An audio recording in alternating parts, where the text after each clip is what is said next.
দীক্ষাগুরু একজন হতে পারেন, কিন্তু শিক্ষাগুরু আমার দুজনও হতে পারে না, চারজনও হতে পারে না। অবধূতের 24টা গুরু ছিল। ভাগবতে আছে অবধূত সংবাদ, 24 জনকে গুরু করেছিলেন, কিন্তু একজনের কাছেও দীক্ষা নেয়নি। তাহলে গুরু হলো কি করে? তাদের কাছ থেকে কিছু শিখেছে, তারাই শিক্ষা। অতএব গুরু করণের আগেই আমাদের বিচার, আর গুরুদেবেরও বিচার করা উচিত, কি যাচাই করে মন্ত্র দেওয়া উচিত। আমি যোগ্য পাত্র না বুঝে পাত্রা পাত্র বিচার না করে আমি দিয়ে দিলাম, দিয়ে পরে আমি আফসোস করছি, অনুশোচনা করছি যে ওকে আমি বেকার দীক্ষা দিয়েছি, এটা কিন্তু উচিত নয়। তার উচিত আগে পাত্রটা যাচাই করে দেখা। নারদ সেটাই করলেন।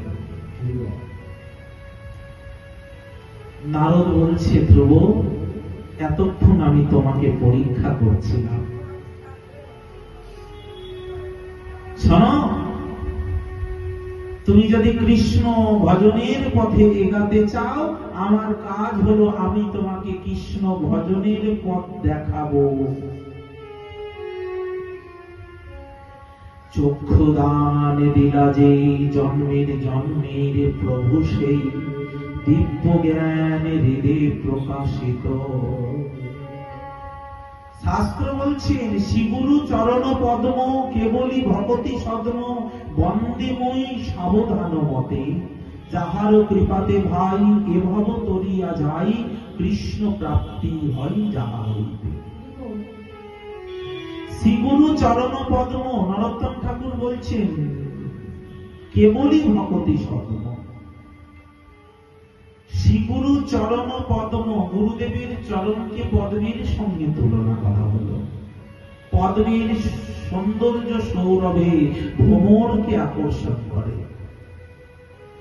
গুরুদেব তদ্রূপ তার ভজন, তার প্রবচন, তার ত্যাগ বৈরাগ্য দ্বারা ভক্ত ভ্রমরকে আকর্ষণ করে।